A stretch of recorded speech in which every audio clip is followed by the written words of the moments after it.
Ça fait longtemps qu'on n'a pas entendu l'ancien instituteur s'exprimer au comptoir, mais c'est normal, il est sur la côte, au bord de la mer, à prendre soin de sa belle-mère. J'en profite pour signaler quelque chose qui n'est pas tellement dit, mais sur quoi je reviendrai à son propos, c'est que la générosité des gens à l'égard des membres de leur famille et des autres, des voisins, des amis, est très grande quand vient la vieillesse et que sans ce dévouement privé, bénévole, le gouvernement serait encore plus incapable qu'il ne l'est d'assumer sa tâche auprès de la vieillesse dépendante.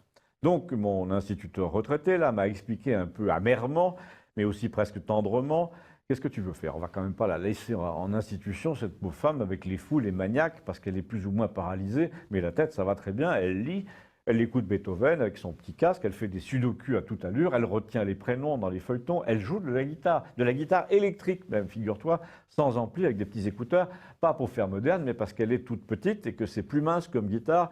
Enfin, elle est vraiment très drôle à 90 ans, et ça me ferait de la peine de la voir traitée comme une folle. Donc tout ça pour dire que notre instituteur est absent depuis près d'un an parce qu'il adore sa belle-mère, mais là il était très remonté,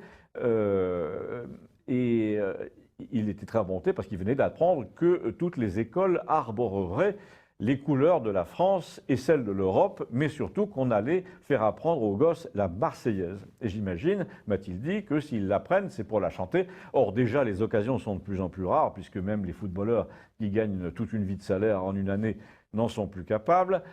Là, c'est moi qui parle, non seulement il en avait gros sur le cœur, comme tous les gens qui l'avaient bien dit, mais qu'on n'a pas écouté dans les années 80, mais il était persuadé que la machine à conneries, disait-il, était repartie à propos des paroles de l'hymne national. Parce qu'il était évident, m'a-t-il dit, que s'ils rendent obligatoire l'apprentissage de la musique et des paroles de la Marseillaise en CE2, ils ne vont pas laisser passer le contenu si facilement. Il y aura donc toujours un syndicat pour dire que les féroces soldats qui viennent mugir dans nos campagnes pour égorger nos fils et nos compagnes, ça ne le fait pas, comme disent les gosses.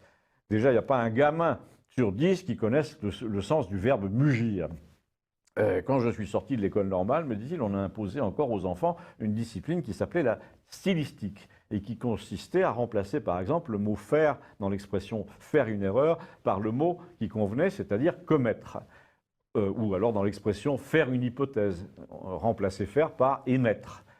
Et bien désormais, les enfants font comme les enseignants incultes et comme les politiques, ils font, ils sont encore pires, ils font, comme des petites marionnettes, et surtout, ils portent un projet, ils portent une vision, ils portent une politique, ils portent un défi, ça ils savent faire, alors que parallèlement, ils amènent des solutions, ils amènent leur dictionnaire en cours, ils amènent leur ordinateur, ils amènent tout ce qu'ils devraient apporter.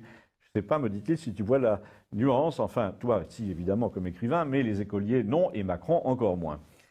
En tout cas, moi, me dit-il, quand je faisais ce genre d'observation au rectorat sous cet imbécile de Jospin, mais encore pire, sous l'atroce Vallaud-Belkacem, c'est tout juste si on ne m'envoyait pas la sécurité pour me plaquer les mains sur le capot de ma voiture dans la cour de l'inspection d'académie. Alors maintenant, tu imagines que le sang impur qui abreuve nos sillons, ça ne va pas passer si facilement.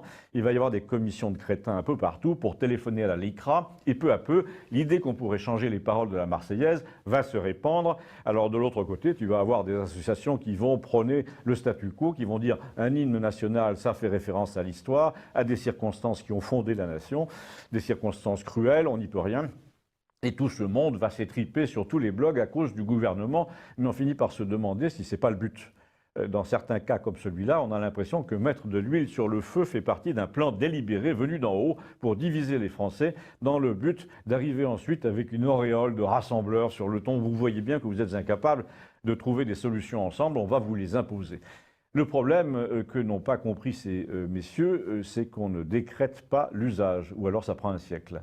L'autre problème, et au fond le principal, dont personne ne va parler parce qu'ils préféreront parler du sang impur, c'est le mot égorger. Et là, me dit-il, je ne te fais pas de dessin. Non, non, c'est pas la peine, merci.